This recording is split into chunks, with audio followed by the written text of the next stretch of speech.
This is Visions Under Construction, a chance for our guests to share their visions and tell us what they're working on.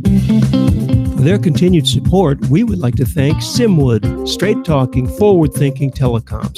Simwood.com. Why not make Cloudonics your communication partner? Go to cloudonics.io. You can find everything about the VUC at vuc.me, thanks to Bluehost, and thanks also to zipdx.com, the conference bridge, and to voxphone.com for local rate dial-ins.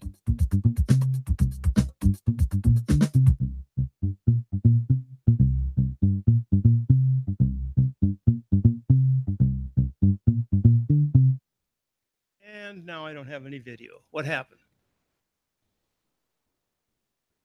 Try again. We've lost Randy. For better or worse, let's try this back. Oh where has our Randy gone? Oh where can he be? Oh, there he is! Yay! Where's the video? Where's he on? There we go. Okay. Well, that was some cam twist anomaly. Okay, as far as faults go, because I wanted to actually do a really great segue and say, and thanks to Rob Pickering, who's our guest today, I'll be going to ComCon. Welcome, Rob. Good to meet you. Hi, welcome. Hi. So, Rob, I was very interested to see that your domain, which is pickering.org, goes to a Medium publication, which is fantastic. I like that. Yeah, I think I only pointed it away about 18 months ago. I actually used to run a blog website on that, on WordPress and going back. I've held that domain since 1994, something like that. So I had a website on that domain in about 1994, unbelievably. And now it's Medium. That's the way the web's gone, right?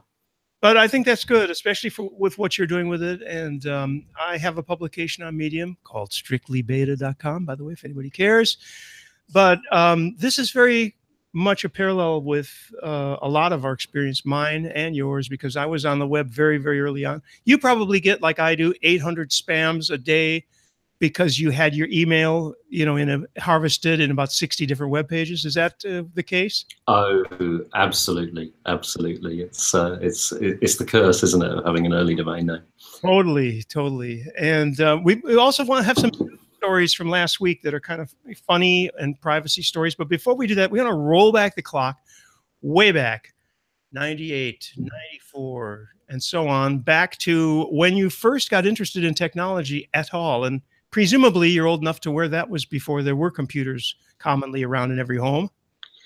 Yeah, kind of. I mean, I guess we're probably talking late 70s, early 80s, and I was incredibly lucky. I went to a state school in Northern England, but we had a maths teacher who, way before, kind of computers are even on the horizon, let alone the curriculum, went and took some money from the governing body and bought a load of Commodore PETs. You remember the Commodore PETs with the cassette tape storage and the calculator keyboard? So I cut my teeth actually programming Commodore PETs in BASIC, and that wasn't enough for me. The sort of the lunchtime and evening thing. So the local TV repair shop owner bought himself an Acorn Atom 6502 hobbyist kit. And failed to build it. So, it's when you bought it in a kit, and as a TV repairman, he sort of screwed this thing up. So he sold it to me. He sold it to me to try and repair this thing. So I got this Acorn Atom working and started programming it in 6502 assembler. So that's how I got into software development. That's cool. But were you into science before? Presumably you were, a very, very oriented towards science. Yeah, kind of. And until I came across the Commodore PET, I think I was all set to be a geologist. So, had I not done that, I'd probably have been working for the coal board or something, finding seams of coal or something similar, which was, what existed as an opportunity otherwise. Well, let's hear a little bit of progression through the languages. Everybody has a history. Mine goes back to the TRS-80, which is about the same time, by the way, 79, 80. And of course, it came with BASIC and 4K memory, but it seems to me I was already doing some Z80 or Z80, as you guys say, programming. And it was fun, but boy, you could go out for a half a pack of cigarettes while the thing was loading on the cassette, right? Which you went through. what was your progression through various languages? In other words, from there. Okay, so the very first stuff was BASIC on the Commodores, and you couldn't really do that much with BASIC right in those days because any program of any size quickly wiped out all the memory on your system. So I got into 650 assembler. I managed to skip the Z80 for quite a few years and ended up on I think I built a Z80 system in my first year at college. But hobbyist was BASIC, 650 assembler, 68K, PDP-11 assembler actually. Spent a bit of time programming PDP-11s under this horrid operating system called Rustus-E, which was a commercial OS from DEC that was tied to BASIC. And when I discovered Unix running on a PDP-11, that was just heaven, right? So that was a proper operating system. At that point, we were really cooking on gas. So version 7, 4.1 BSD, 4.2 BSD, and great big thick Ethernet cables and vampire taps and all sorts of stuff that I probably shouldn't talk about from before the 1988 Computer Misuse Act as well, when I discovered computer networks. So yeah, lots of fun stuff. Did you not experience RT11 or RSX11? RSX11 I came across, but I never had a kind of home access to the system. Rustus was the thing that I really cut my teeth on a kind of a time sharing system that the technical college I was at had access to. But as I say, sort of the PDP-11s and whole 10 meg disks and things like that were just a heavenly playground. Oh yeah. You can probably still buy a PDP-11 online if you are interested in reliving that part of your career.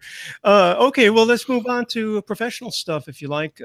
What was your first pro entry into the world of computers in that case? Oh, my goodness. Or what happened in between, excuse me, if you want. What happened? Well, yes, I went and found myself doing a computer science degree at King's in London, which was great fun because they had lots of Unix systems and they were good fun. Actually did electronics and computer science, so I'm a bit of a hardware guy as well to some extent.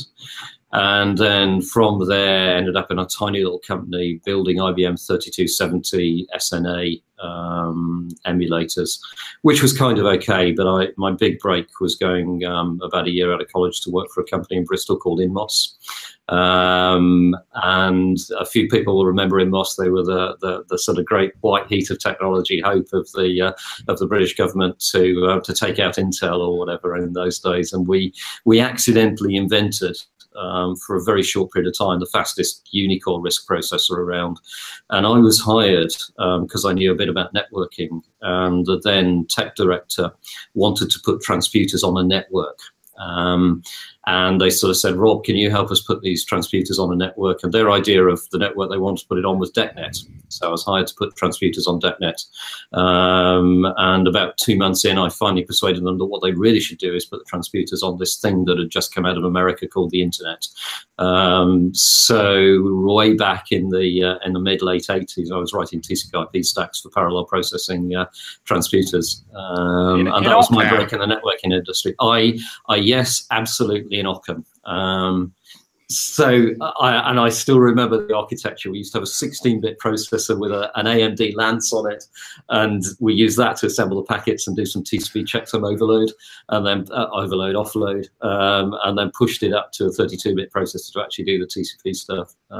So I was actually parallel processing TCP stacks back in those days, which was awesome fun, and did that for quite a few years. Variations of TCP/IP and microkernels, Chorus microkernel, Linux, Unix microkernel on transputers, and then after a while got a kind of a more mainstream networking job at 3Com.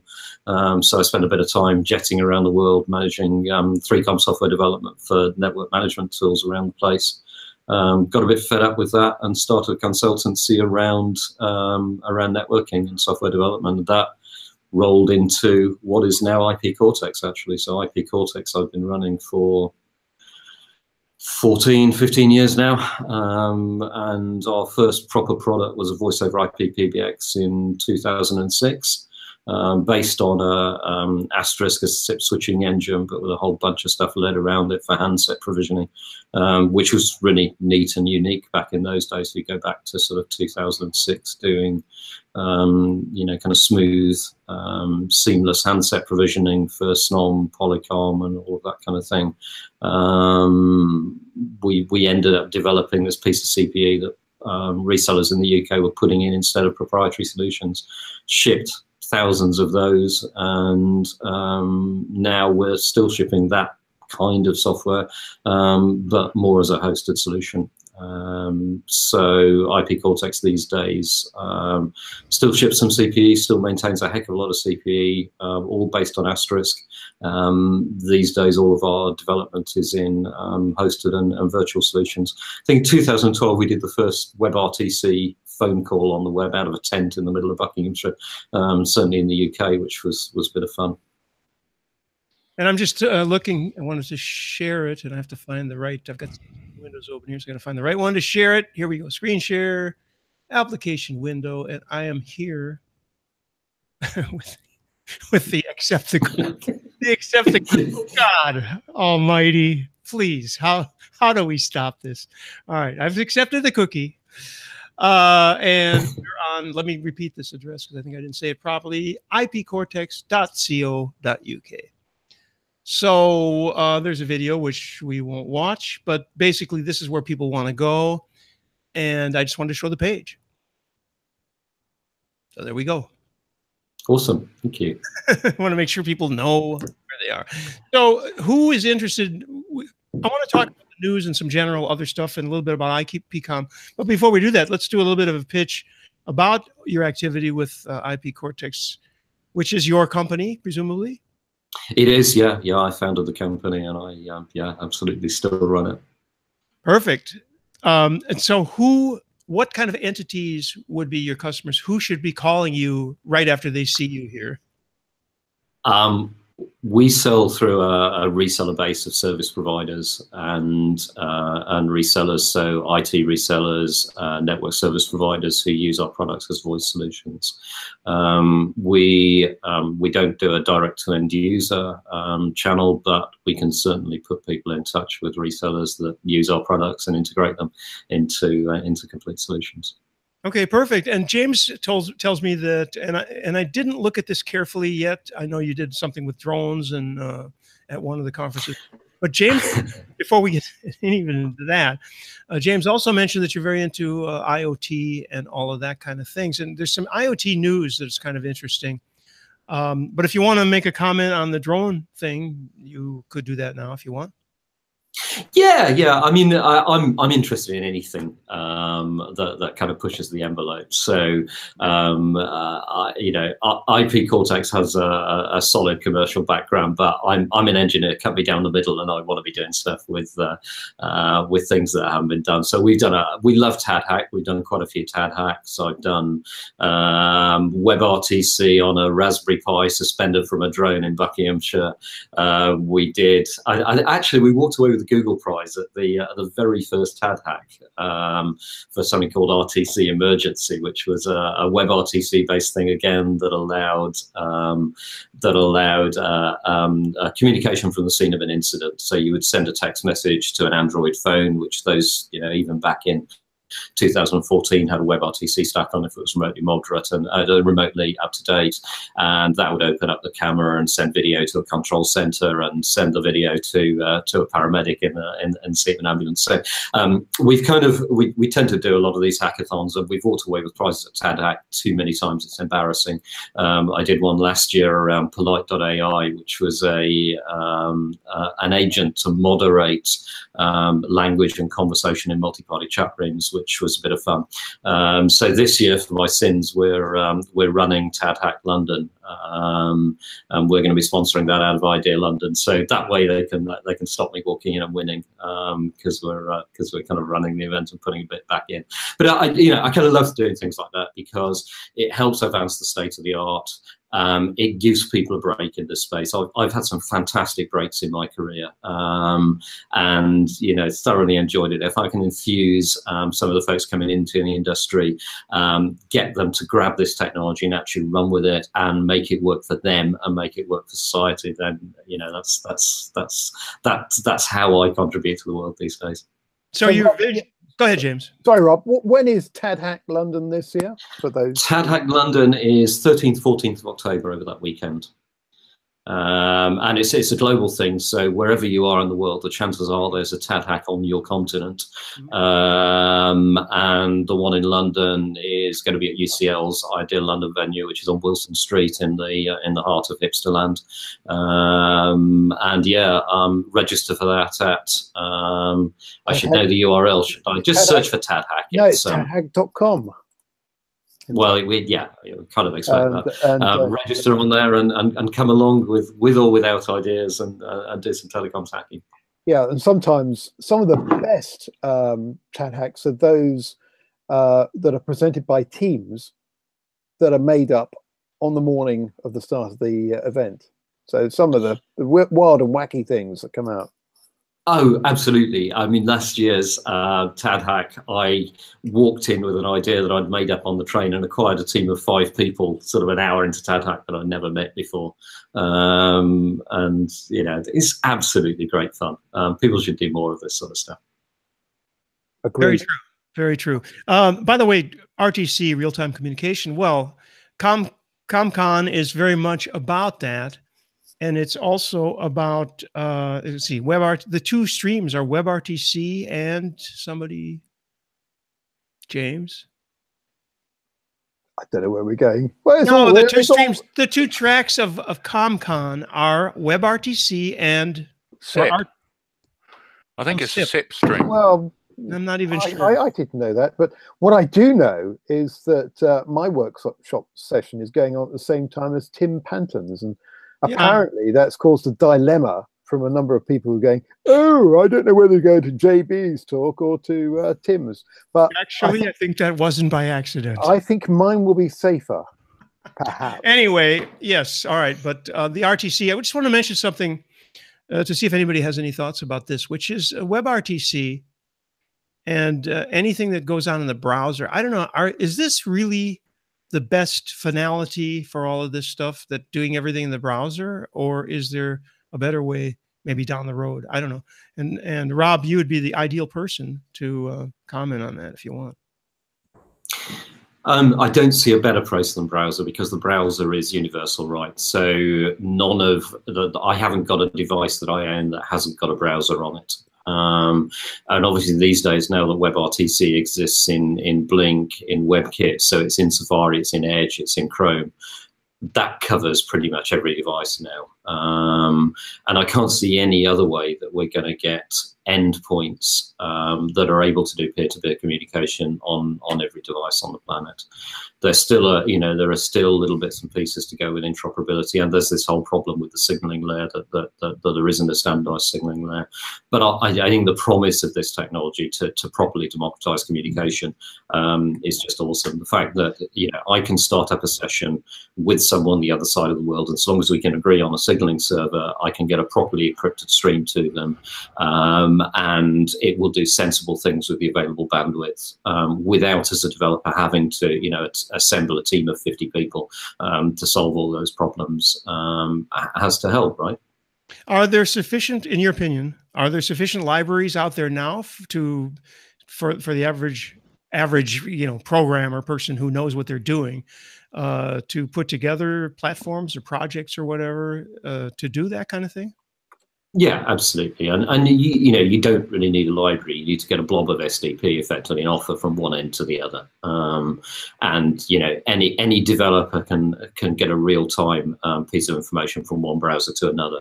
And if you can do that, then you can bring a WebRTC session up. And there's ipRTC, and there are all of the reference implementations. So really, and the nice thing, actually, the indicator of this is if you sit on one of the WebRTC mailing lists.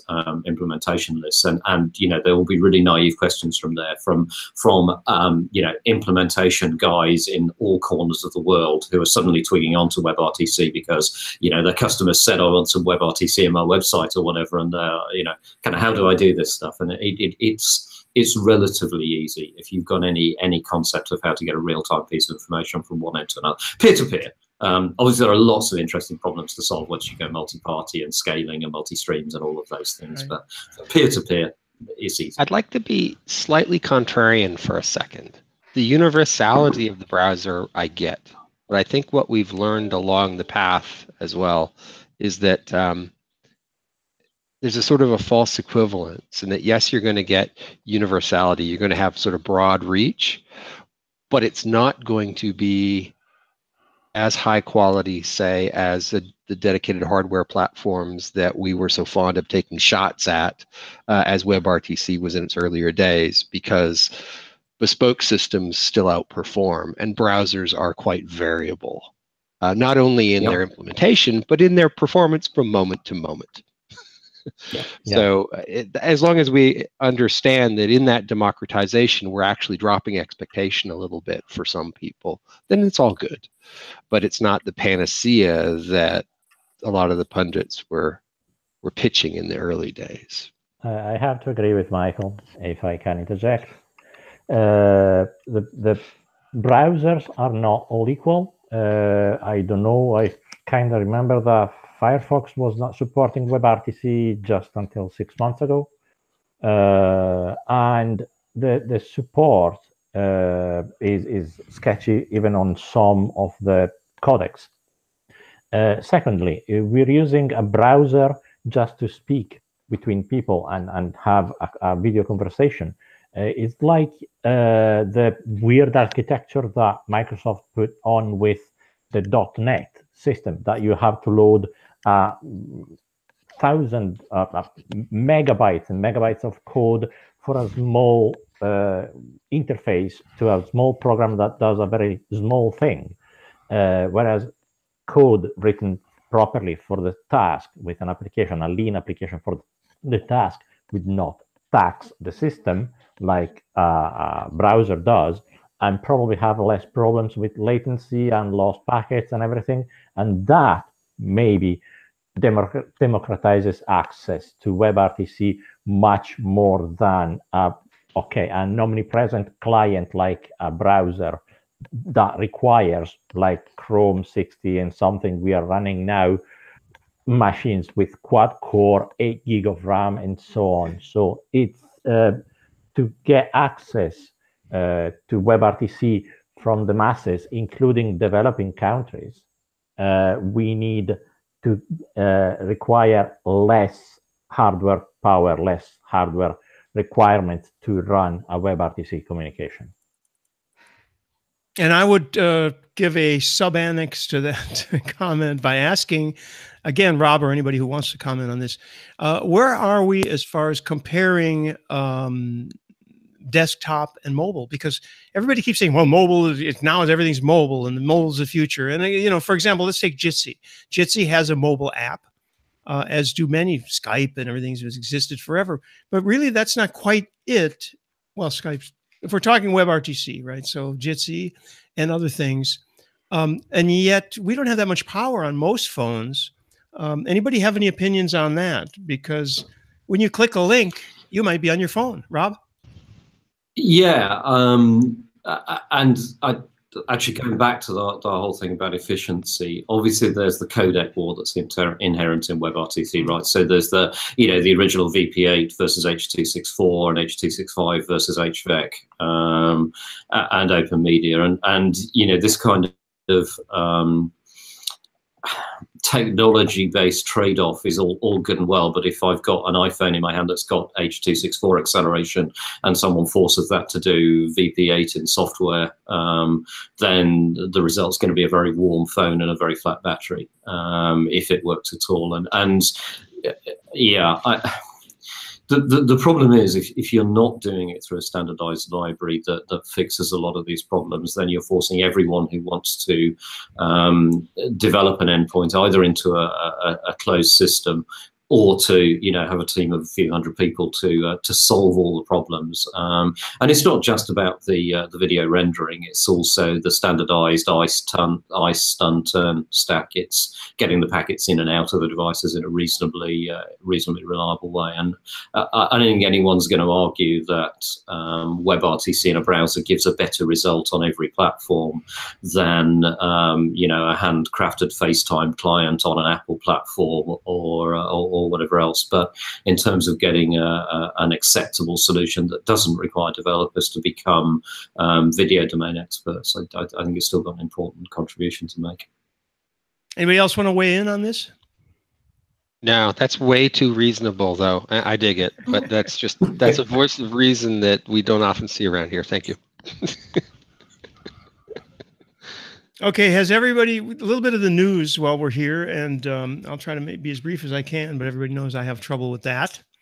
There was recently a big smattering of news about, GoToMeeting. Thank you, Corrado. I just want to mention does anybody not have, when you see something's GoToMeeting, it always makes me feel like the days when you clicked on a link on a browser in like the 90s and 2000s and a Java machine started.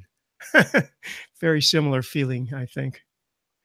Anyway, there was a lot of news about an incident with the Amazon Echo, which recorded a conversation in somebody's living room and then sent it to a contact on that person's account. James is showing the Echo, and the people whose conversation was recorded were surprised by a phone call from someone who said, I just got a message that's actually a recording of what you guys were talking about in your living room. And she said, no way, that's not possible. And he said, were you having a discussion about hardwood floors? And the woman said, yeah, we were. And what's interesting about this, again, jumping right to the bottom line of this, what happened was that they were talking, and the Alexa thing, whatever you want to call it, keyed on something, thought it heard the keyword, then it started recording, thought that there was a recording command, and then it recorded, and then it heard later that there was a send command, and then it heard a contact name, and then it asked for confirmation, but they weren't listening or watching, and it sent it out. And again, the bottom line, which is I find fascinating, is infinite number of monkeys, infinite number of typewriters. This was an incident that happened because of a very, very weird and rare combination of things that happened. And so when Amazon was contacted, it took a long time to get to anybody who knew what they were talking about. Finally, they said, we'll look into it. But basically, my conclusion and the conclusion of Steve Gibson on Security Now, where I heard a lot about this, was that you probably, in cases like this, would be better to have a push button, a physical confirmation. Because as I was telling James earlier, when you're talking to these machines, they go, so is that right? But you might be watching TV or something and not hear it. So then it hears, I mean, you know, how many times if you're watching American TV, are you going to hear, yeah? So, you know, the thing's going to trigger. I just found it fascinating that the thing triggered based on all these variables, and this is going to happen. So it's just an extremely rare 1 in maybe 10 million, but it did happen, and it could have been a lot worse. It could have been something much more sensitive. Doesn't this remind you of DTMF talk off, where like a female voice emulates DTMF? Yeah. And it sounds like in-band signaling and talk off to me, but yeah. And you know, Amazon has the tool to correct that already, because we have a couple of them around here. Those little Amazon Dash buttons that you can use to, you know, one-click reorder things you commonly get. That's the perfect kind of thing to have scattered around your house, to have a physical contact closure for affirmation. But also, if I'm not mistaken, and it's a thing I did surreptitiously with my Android phone, if you set up difficult to pronounce or very long keywords, instead of using OK Google or Alexa, when you're training your device to recognize your pronunciation of OK Google, if you say it if you say something completely different and cannot be said in a normal conversation, you should be safer. So it's like a safe word if you're, frequenting a dominatrix. Exactly. All right, great. Thank you for that image. Anybody else comments on that thing? And then we'll go back to talking about ComCon and technology. And then there's a little more. Just that the exact combination that caused that couple conversation to go around the world and to someone else's is a very freak accident. Yeah. But how many times we haven't known that something like that happened already? This time, probably the recipient was clued up and understood what was going on. How many times, how many of these incidents have been going on without being reported? And of course, they could have been just Amazon orders for toilet paper, as a lot of people have joked about, or anything. I mean, Alexa, does anyone here have an experience where Alexa wanted to order something and then you had to cancel it? James, you love this stuff. Has anything happened where you had to cancel? Within 30 seconds of me plugging in the my first Amazon device, my son, 18 at the time, had managed to order 2 computer games. Yeah, but he did it knowingly, right? Now, since then, though, right, when you enable an Echo, you don't get to place orders. You have to go in and specifically turn that on now. Might not have always been the case, but exactly. But the first ones, it was on by default, as he found out very, very quickly. Being the sort of youngster who likes to push the envelope. I can't think where he gets that from. Well, I know where he got that information from, because you were talking to me at the time and I told you it was on, and he picked up on it and immediately ordered himself a PS4, I think.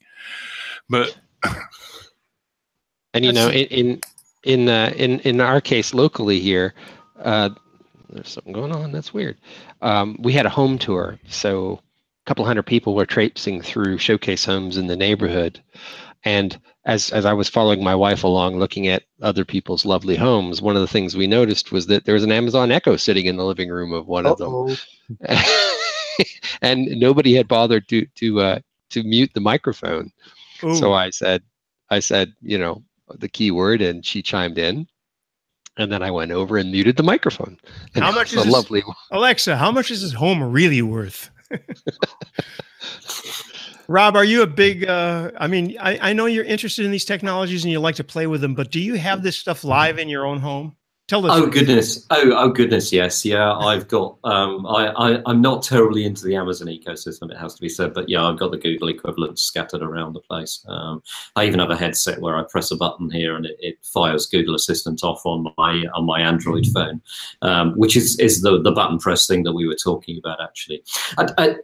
In my glass half full moments, I would love to see this stuff. So, we say this is 1 in a million. This is going to happen all the time. It's going to be a really regular occurrence, and we're going to accept that as a, we accept all this stuff for the convenience, don't we? We'll if we can order toilet roll, or we can find recipes, or whatever we want to do in places where we want to do voice commands because our hands aren't free, we're going to accept that convenience in order to do that. What I would love to see happen, actually, the idea of that entire voice agent experience being owned by someone who wants to sell me stuff and has got every incentive on having it push stuff at me, I'm not sure I'm too happy with that bargain. And I would love to see this technology start to be used by folks who want to build agents that act on behalf of us consumers. So can you imagine the kind of flip side of that, where your agent is something that God forbid you actually pay for, and one of the value adds of that agent is that it games the commerce companies for you and finds you the best deal, or acts on behalf of us as agents of us as individuals, rather than agents of folks who want to tell us stuff. I think that would be a much better outcome for this technology. I would agree with that for sure. By the way, there's a thing called Camel. I don't know how many of you listening or paying part. Yeah. Use that. That's a really cool idea. And one of the things that they could do would be to have Amazon to have the the A woman name or the Google, whatever, somebody could wake up your home device and go, it could notify you. I guess maybe you could already do that with some kind of a script, right? That it could tell you, hey, that microphone you've been, pining over for 6 months is now under $200. Yeah, I do that already, Randy. Not available, Dave. I'm sorry, Dave. It's not available yet. Yeah, I do that already, and which is why I end up with all these devices like this Amazon Spot here. So how does that work, James? Well, when an item goes on sale, as the Amazon Spot did on one of the periodic Google spot sales, I got an alert, and I immediately went in and bought one, and then got beaten up by my wife. Well, and rightly so. Too many toys. I have another pet discussion, and we started chatting about this before we went live on air, so I'm going to bring it back. And that is defining a little bit, not precisely, but talking about AI and artificial intelligence. Because here's my opinion in a nutshell. When you see something like, okay, I want to make a table out of these 2 wine cases. This is a true story, folks. So, you go through it. If you've ever built anything from IKEA or any of those things, you've probably noticed that it's only about the 8th time, the 8th chair you build, that you finally get it right. The point is, this is the way humans learn. It's because you put it together and then, oh my God, you just realize that fortunately, you didn't glue it, because you have to take it all apart to go back to that one step that you missed in those ridiculous instructions that are on graphics. But anyway, to me, it's like you can't call it AI until it somehow perceives in whatever way a problem, a situation, and finds a way.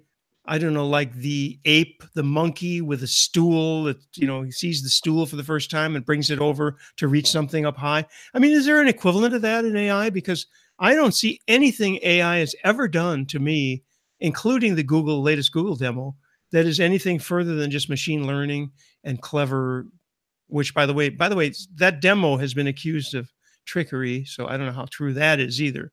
But is there going to be actual intelligence, which means creating a solution out of the blue, out of thin air? Anybody? And of course, precedence to Rob, because he's our guest. Rob, we were talking about this earlier, so why don't you tell me what you think of? Is there really artificial intelligence today, or are we still aiming for it? So AI today, in my opinion, and there are much better experts on the state of the art of machine learning, but I still think we're in an age where what we call AI and machine learning is just pattern matching. It's doing very clever pattern matching, and if you showed the monkey 300 videos of monkeys using stools, or you showed the AI engine 300 videos of AI engines using stools, it would figure out that that's the way to use that tool. What I don't think that we've done yet is created systems that are sentient in the sense that they can develop their own logic. So I don't think we've created anything that could have a reasoned argument with you about why you know stuff.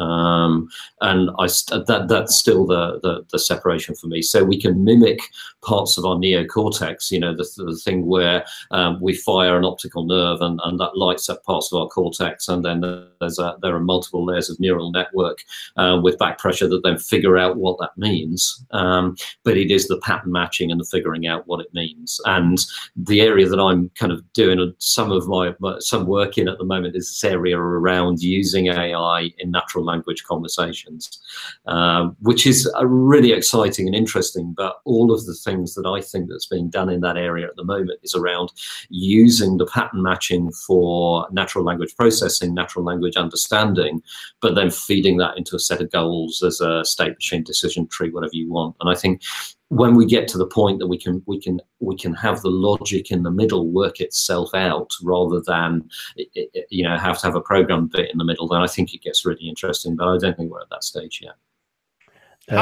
Yes. Go ahead, Karan. The limits we're looking at is the fact that we are programming the machine. We're practically programming either a decision tree or a state machine. nothing else. Until we don't get to the point that we can let the machine program itself, but that would point to the singularity, and I'm really afraid of that. There is no machine learning. So the machine is not learning by itself and teaching itself something. So we need to find a way to let machines program themselves, build more intelligence by their own volition and by their own mechanisms. Indeed, and taking that up a little bit further, when we say program, it's sorting out what to do when the machine does the wrong thing. So when you give the Amazon device or the Google device a query and it comes back with "I don't know" or gives the wrong answer, that's when you've got to be able to do something that makes it give the right answer. And not as the machine itself should learn how to answer that question. Yeah, but it can't on its own. It's going to need a bit of human assistance to begin with. It's all really about self-organization, isn't it? The ability to change the decision that it made last time based on new information and context. Yes, it's about interpretation of information and not just looking up what it has encountered in the past. It's interpreting new information in sophisticated ways. But, you know, all of this, right? It gets more and more sophisticated. And what's the definition of magic, right? Any technology suitably sophisticated is as magic. So we're on a path, but our definition is going to get defined as we proceed down that path. I think we've got to remember as well that there are some areas of machine learning where the machines are breathtakingly better than us by virtue of the amount of data that they have, and look at some of the things that are being done in medical diagnostics. Where you're able to look at particular images of retinas and detect disease, or even look at speech patterns. Saw some fantastic technology a few months ago whereby just listening to call recordings of telephone interactions with folks based on huge data sets. And this is where machine learning gets the advantage of us, that you can apply massive data sets that are much bigger than anything we use to train our own brains. You can start to pick up early signs of things like dementia many years before they'd be picked up clinically otherwise, just from listening to telephone conversations. And that's going to be a kind of a huge advantage to some of these machine learning technologies even now. Yeah, that's the power of big data. That's all. Absolutely. Yeah, I'm curious. Maybe I can just going to do a quick test and see if I can do this with their dangerous demo. Oh, you have to this is Vox. Yeah, I'm ready to do a dangerous demo. Hold on. Yeah, you're going to demonstrate the Vox implant thing. Yeah, I was trying to, because this would be kind of actually would be worth doing, but I have to call. All right, hold on a second. Yeah, well, whilst you're working out, let me give a little bit of context. Vox implant, bunch of renegade Russians who have participated in multiple TAD hacks and the odd TAD summit as well. Very clever stuff, cutting edge, and hopefully Randy's going to give us a sight of their cutting edge technology. This is a very hard thing to get together like this, but let me see if I can do it. It already doesn't. Yeah, because it won't do. All right, it's going to call me on this number. Let's see. So it doesn't do Google Talk anymore. We all remember that. Call-centric Polycom. Damn. Let's see. We'll try it real quick. Oh, it's calling my Polycom. That's not going to help. Hang up.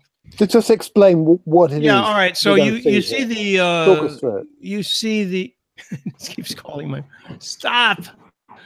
And now it's ringing my Polycom. I wish I would have prepared for this better, because it could have called me on the line that's connected to all this.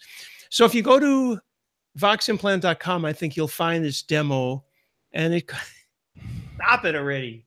I'm not going to answer. All right. That's still I guess I could, if I had the phone nearby, I could pick it up and you could listen to it. Let's see. Let me see if I can do that real quick.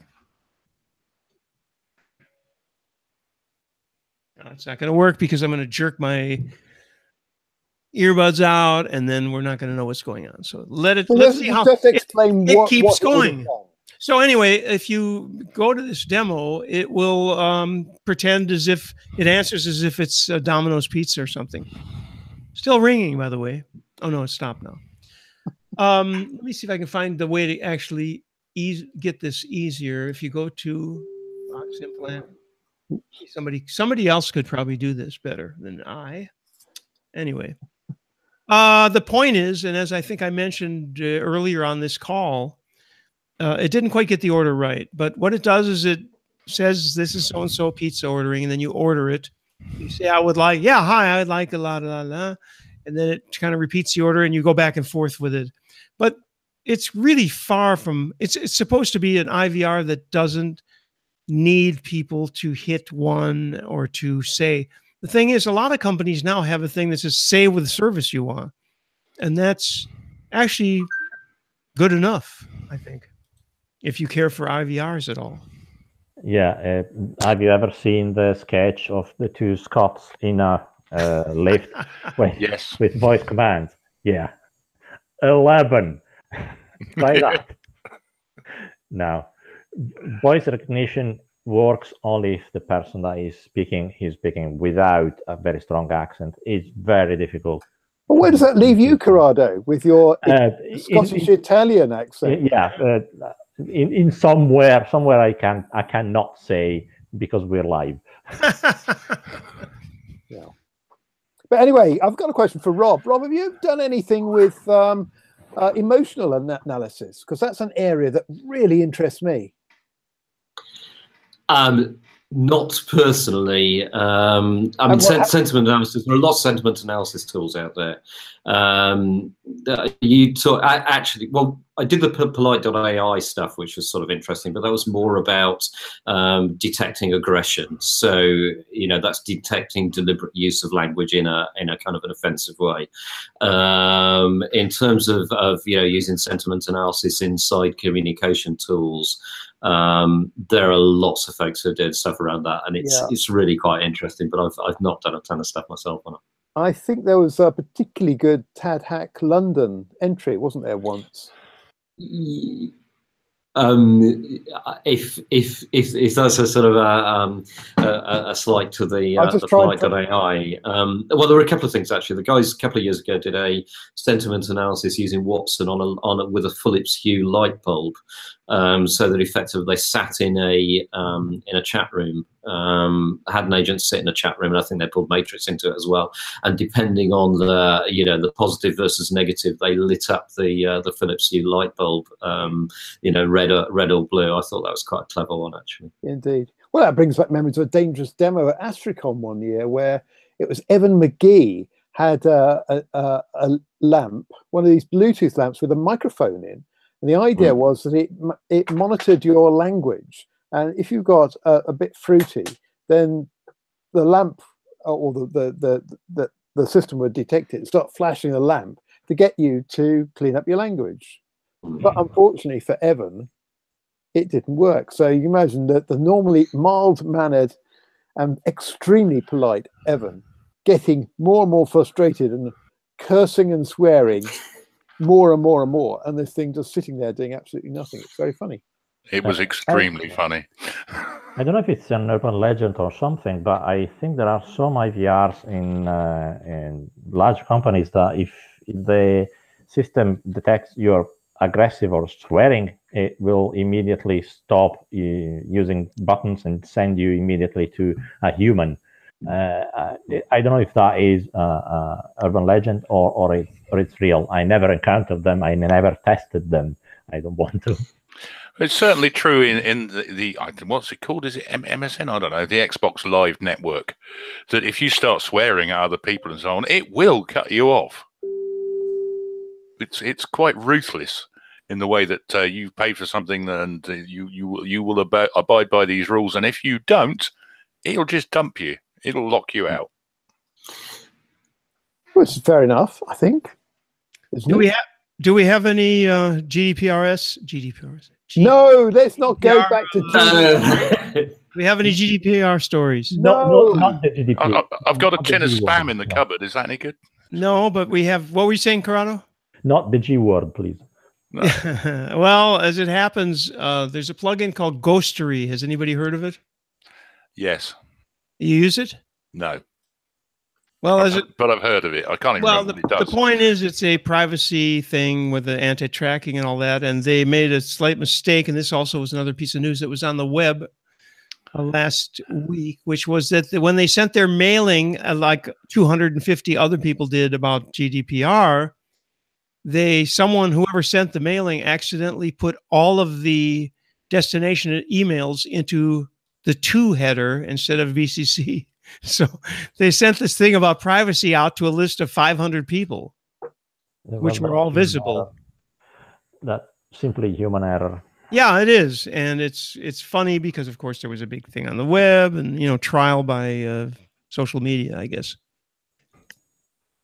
So we all. Pitchfork. I lost my earphone here, but if I'm talking over anybody, I apologize. There we go. Another thing, botnet, right? There was a huge thing last week. Again, big week in security and privacy. 500,000 routers compromised and part of this botnet. And what I found interesting about this story was that the FBI wanted people to reboot their routers, and rebooting did not solve the problem of the compromise, but what it did is it forced the unit, when it booted, to go to the server to get the information, and therefore the FBI was able to trace these actions. Does anybody know anything about that? Yeah. It was just the FBI asking for a reboot, so a massive amount of traffic would go to the command and control center, so they could identify it, nothing else. The routers are compromised, some of them to a point that you have to completely reflash them. Some cannot be reflashed. You need to open them and use the JTAG connector to literally rewrite everything inside. They're commodities now. You just junk them and buy something else.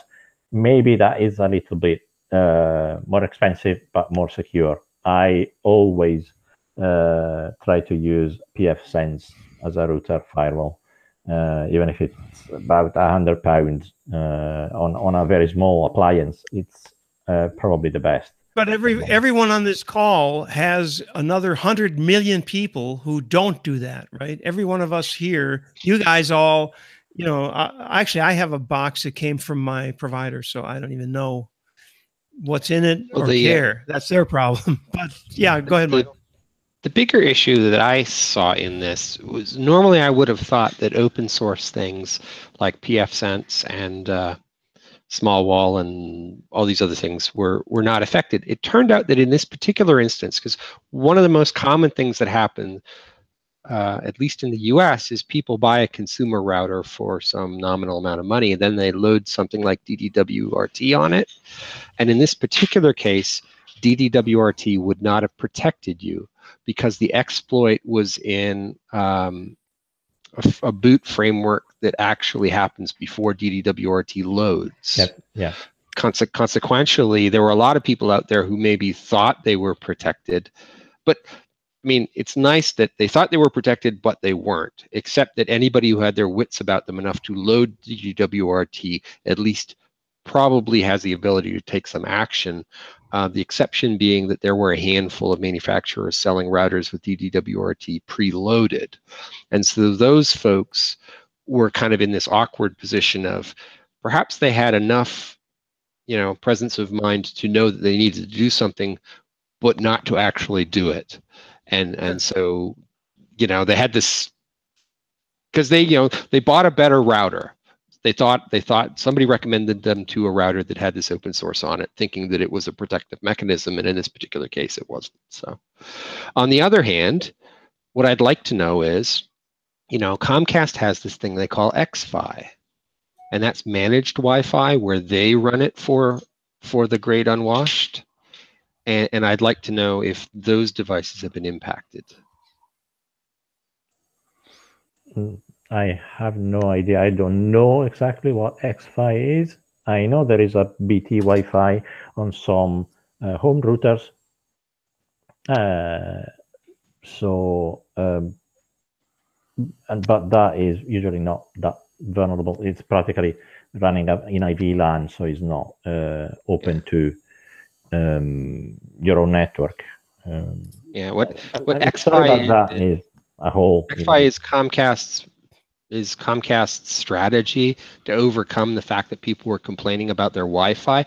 They were buying the Comcast internet access. Comcast would give them a CPE, but they weren't really taking any responsibility for the Wi-Fi in the home. And now, if you're an XFi customer, it's essentially managed Wi-Fi as part of your internet connection. And so the Comcast customer service staff can go in and change your WPA password or your encryption type or what have you, and they can manage it end to end. Is that in the router, or do you get additional devices to put? No, it's a new generation of CPE. It's basically them adopting a Ubiquity-like kind of higher end CPE. They even sell little mesh repeaters that you can add to the home now, and then. So basically, they're trying to reach all the way out to the endpoints with that managed experience, because they want to up, of course, if they have to be kind of responsible for it anyway, if they have to support it, they might as well. There is BT is selling a system that's called whole home Wi-Fi, and I think it joins with their home hub, and they can manage that remotely. We now interrupt this discussion to move to. All right. I guess Rob does need to cut away soon because he's got some important things he's got to do. And before we go, Rob, I don't know is it possible to reveal the other people who were lucky enough to be sponsored by you? Can we do that, or do we need to contact their relatives? Yeah, I think in mentioning the GDPR word, no, I don't think that's fair or ethical. That's true. Actually, I think you were good enough to break cover and kind of mention yourself, but I think no, I don't think that's appropriate. Probably. And I agree with you, and I think you're right. So James, bad on you, bad James. Bad. I'm disappointed. I want to know who the other. Well, maybe we'll talk to Dan next week, and we'll have contacted all the people involved. Anyway, we are coming up to the end. I'll give James 2 minutes in just a second. But Rob, terrific to connect with you. Maybe we've met in the past, but I just don't recall that we had any deep conversations anywhere. We probably crossed paths at one of the many places that we've both been, but I would very much look forward to hanging out in this next thing for a couple of reasons. One is it's your dime, and the other is that you're a brilliant guy. You're a very interesting person, and I think assuming you wouldn't mind having a dram of something, whether it's designer water or alcoholic, we could probably have a good time, and James will be there, so he will be the referee in any arguments we have. I'll be holding the bottle of Sipsmith, don't worry. There you go. No, thank you very much for inviting me to this forum. It's been an absolute pleasure and good to talk to you all. It's great to have you. We do hope you'll come back, because you really are a very interesting person, and you've got a lot of interesting areas that you work in that touch with what we do. And you do have vision, and I would want to remind people to go to pickering.org to get the personal part of your vision, because you do a blog there. So with that, thank you again. And we're going to go to and we have a woman who's coming in here pretty soon. So we better go to the private version, right? Oh, no. Yes. Oh, you know what? I don't have my cutoff. Here we go. We have to go back to this because I got my camera working. Nobody noticed, and then we have this, and now this, because this is the end. Thank you, Rob. Thanks. Goodbye. Cheers.